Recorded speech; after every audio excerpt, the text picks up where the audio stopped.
And the benefit of that is they're relatively easy, and it doesn't require a lot of, upfront capital or bootstrapping to get there. In fact, if you have a conceptual idea, you have something that's going to actually solve a problem in the market, you have what you need to get started in the crowdfunding space. And that's the easiest point of entry for seed funding for your startup or your business.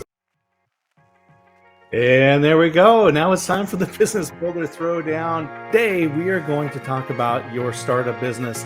And your business does not have to be a startup to be treated like a startup. Sometimes you're making a major pivot. You're going to make a major change in your business, and it might take some money. In fact, just about everything that we end up doing takes some money. So where do you get that money?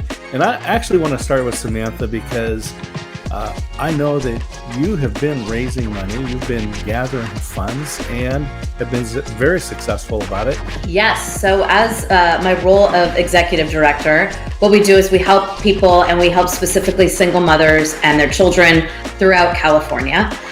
With that title and job comes a lot of responsibility, but then also you got to raise money to be able to do the work in the nonprofit sector. And so that is a new talent that I did not even know I possessed. I'm proud to say over the last, let's say, almost 6 years, we've raised almost $1 million as a foundation, and that money has gone all back out.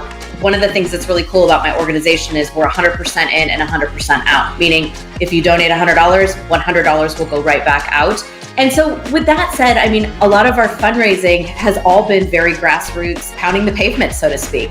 And it's been a journey for sure, and it's hard and it's a struggle, but it is something that we've been pretty successful in our approach. And so that is something I'm here to talk to you about. Holly, when is the right time, and how do you go about getting seed funding? So with seed funding, the tricky part is unless you go the route of crowdfunding to get your seed funding, it does require some bootstrapping to get to more official seed funding. Well, if you're going to go the route of seed funding, let's say you're building an application or something that requires more money and bootstrapping isn't going to get you there quickly enough, the one thing that you can do is use sources like crowdfunding. So you've got the Indigos out there, the Kickstarters, the GoFundMe programs.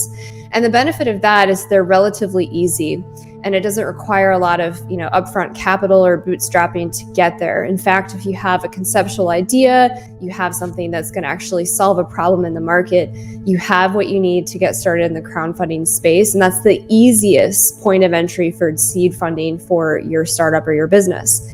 Now, if you're going to go this route, here are a few ninja tips. So this is where you might want to take out your pen and paper. The first thing is your PR and getting traffic to your project on your Kickstarter site or your crowdfunding site is so important. So a few things you can use is you want to research other projects that are similar to yours on the crowdsourcing platform that you're using. From there, you want to see where they've done guest blogging posts so that you can kind of replicate that and try to position yourself as a guest blogging speaker so that you're again driving traffic to your project to elevate your ranking on those crowdfunding sources and sites. You also can use tools like Similar Sites or Similar Chrome plugin, where you can have a VA or a research assistant or somebody on your team research those top sites that are going to, and then you can start pitching to those sites for guest blogging. And then the last thing you can do is look through your connections on LinkedIn or Facebook to build that relationship and connection to get those guest blogging posts. But essentially, if you're going to go the route of crowdfunding, you need to make sure you're driving traffic to your site so that you can get that seed money. And I know that there are people out there that have raised $100,000 in less than 10 days. So it is possible if you have a really solid strategy. So Holly, this is great. I love that you talk about driving traffic to your website, because there's plenty of money out there. And money is never a problem if you have the right story. Matt, let's talk about it from the bootstrapping side. So the idea of bootstrapping is you're essentially going to use the resources that you have on hand to build your company. There are different amounts of resources that people have depending upon where they're starting from. For, I would say, most people who are starting a business, they've either saved up some money from maybe they worked a corporate job or something, or a retail job or something like that, or service industry. They saved up some money and now they've got enough money to kind of survive on to get started. In the case of like my company, I started it on the side while I was doing IT contract work for large marketing organizations and companies. There was money coming in to support the business, and seed capital wasn't something we really needed. When you're going to decide if you want to bootstrap or if you're going to go out and try and raise capital, and I know this is true because Holly told me, and that is you need to validate your idea before you go and try and build it. What you want to do is build something that's called the minimum viable product. And the minimum viable product is, what can I create that will show what my business does, or what's the product that I can sell or the service that I can offer, and how can I do it without really spending any money? And you want to do it at a minimum. And a lot of times people will bring up the case of software. They'll say, well, if you're writing a piece of software, you have to have a whole bunch of time and money up front to pay developers before you can launch that. There are so many free resources and tools now, including things like no-code app builders, like something like bubble.io, where you can build an entire SaaS application without knowing how to be a programmer. You can hobble together products like Zapier with APIs from other instances to build applications.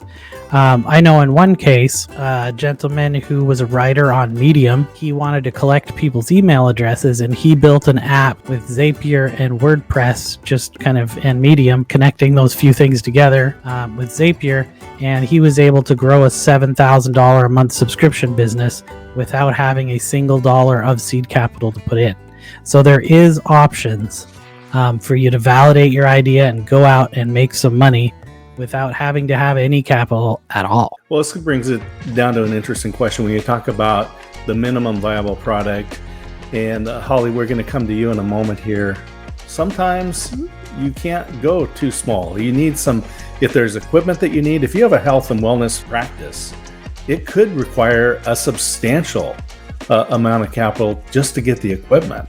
And that's the minimum viable. So Holly, how do we reconcile this? Yeah, so this is the next level of seed funding. So let's say you have something really large that's going to require quite a bit of capital, whether it's a health and wellness practice, building an app, doing software. These things require quite a bit of capital.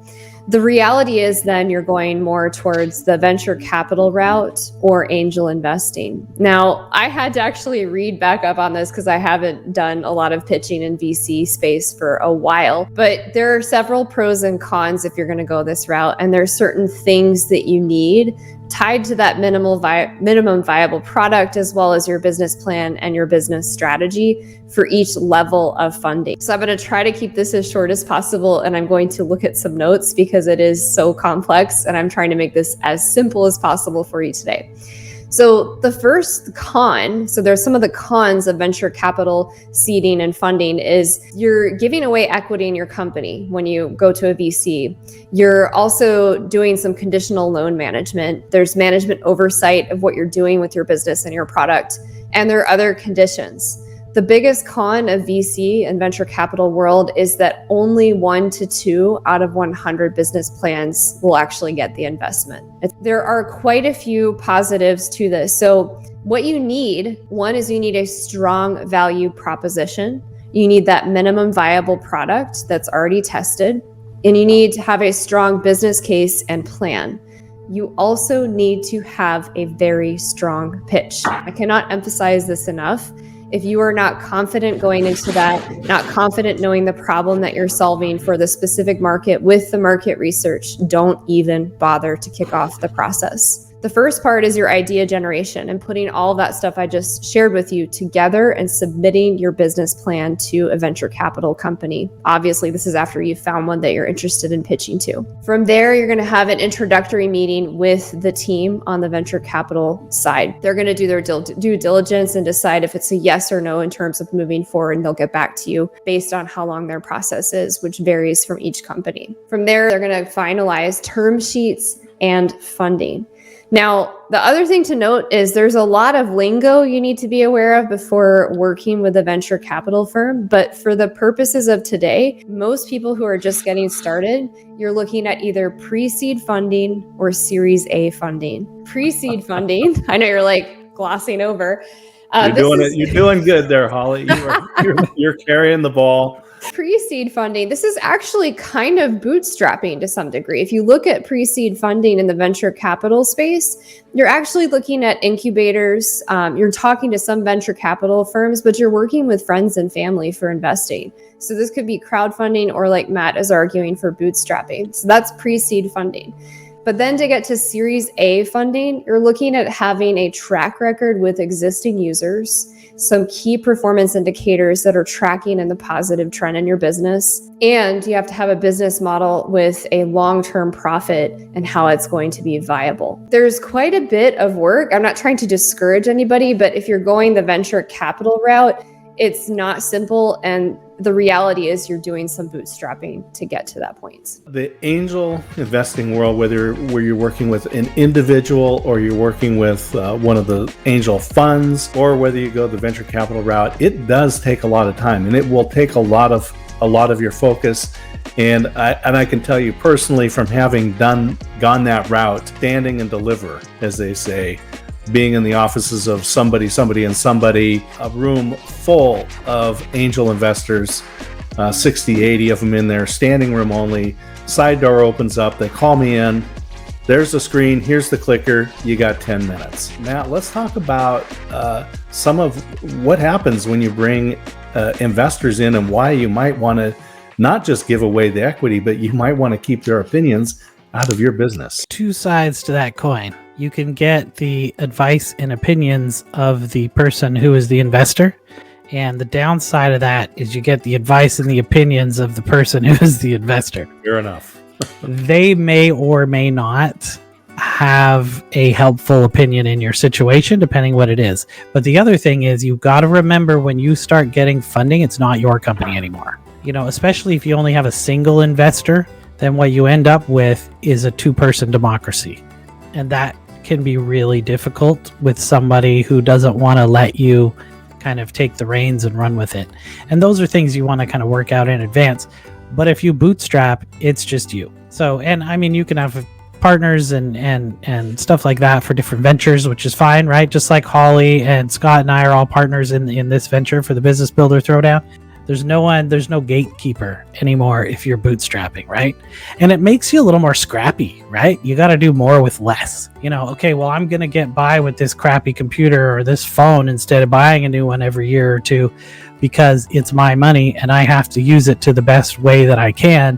Versus a lot of times when you see people who start to get funding, it turns into this race where their only job is just to get more funding. You know, you see 20-year-old kids who, you know, have just got out of school and they're going and getting funding, which is great, but they've never had a hard year of labor in their life. And it's difficult for them to realize what it takes to generate that kind of money that's being put in their hands. So I think that bootstrapping gives you sort of the mindset that you need to have a business that's going to survive. But don't you guys think it's interesting? Because in my other world, I actually am a professional woman. In addition to a nonprofit, I have been in risk management and insurance for years and owned, business, started a business.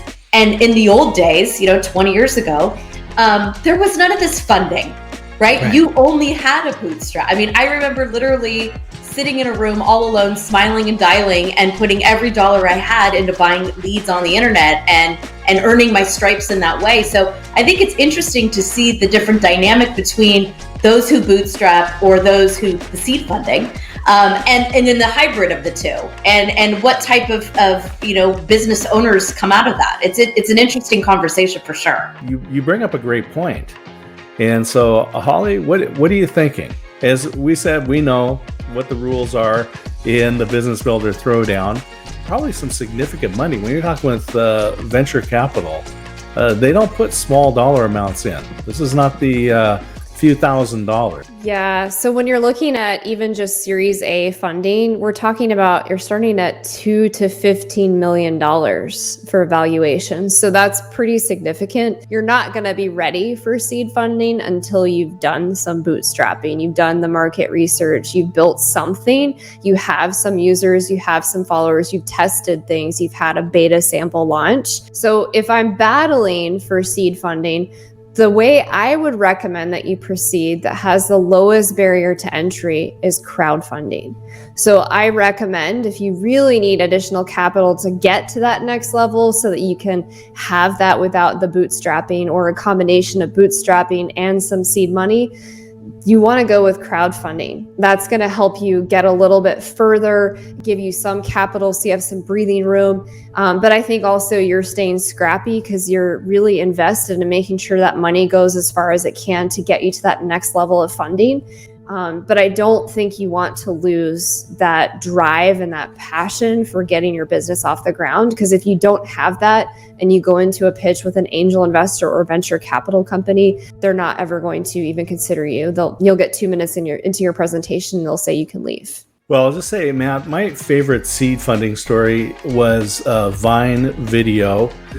4 developers wanted a very simple video recording interface. They raised seed money in June. In October of that year, they sold for $33 million to Twitter and had no released product. That's a pretty good return on seed money without even a released product.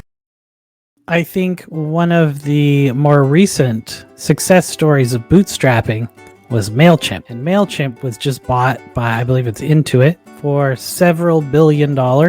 Never took a single cent of VC or seed funding money. Built it from the ground up, bootstrapped. The ownership of the business, if you sell it, is where you get the money, right?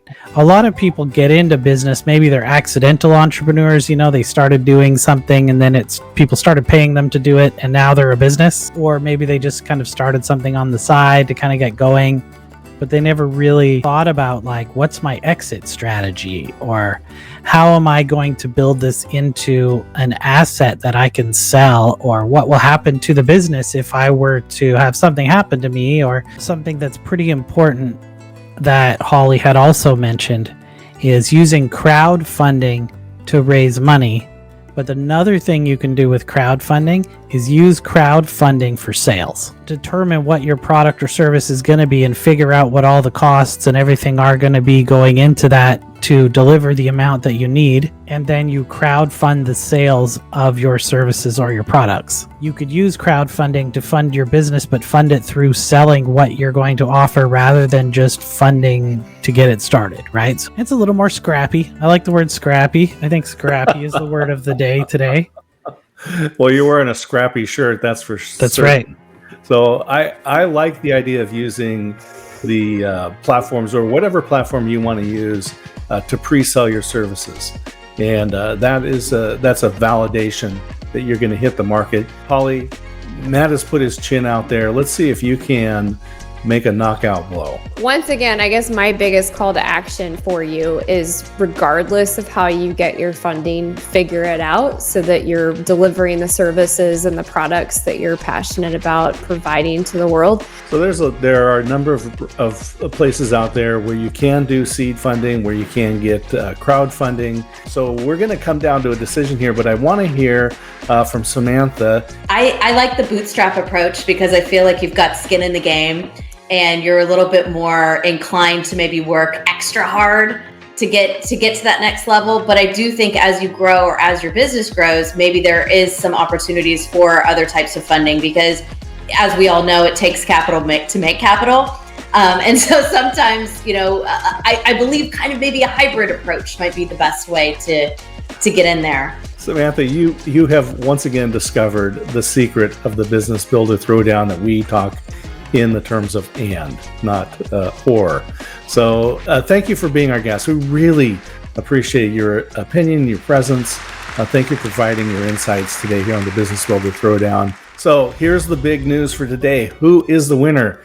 Is it Holly? And finding funding, seed funding. Is it Matt and bootstrapping? Today, the judge is going to agree with our guest, Samantha. We are going to go with bootstrapping. Congratulations, Matt. Putting your own energy into this, the scrappiness, and then building something and showing and proving that you have a viable product. And when you're ready to scale, then contact Holly. Find the way to fund your business with outside money.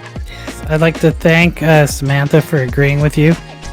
You're welcome, friend. You're welcome. By the way, I wanted to make sure Samantha shared a little bit more about what she does for single moms. I know you have a program and scholarships. Yes. So the Sparkle Foundation is a 501c3 nonprofit. We do three things. We do them very well. The first is our holiday gift drive, which is just coming up.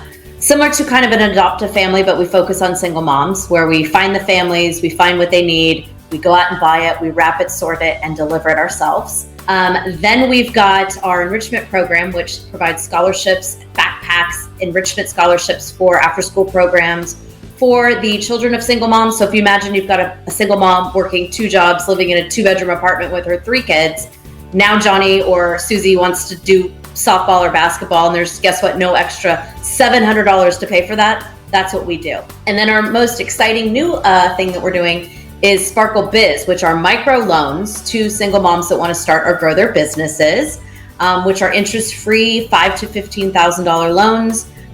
With the money comes mentorship, kind of similar to what you guys are doing. And it's all geared towards single moms. We've launched and funded our first loan this year, and we're working on our second right now.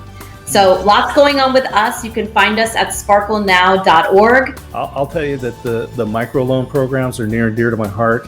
I'd love to see people get the opportunities to create their own business and have control of their future, have that control themselves. Single moms are such an underserved community, and these women are so fantastic. And so, I mean, we've been able to help this year. We'll have touched 5,000 lives.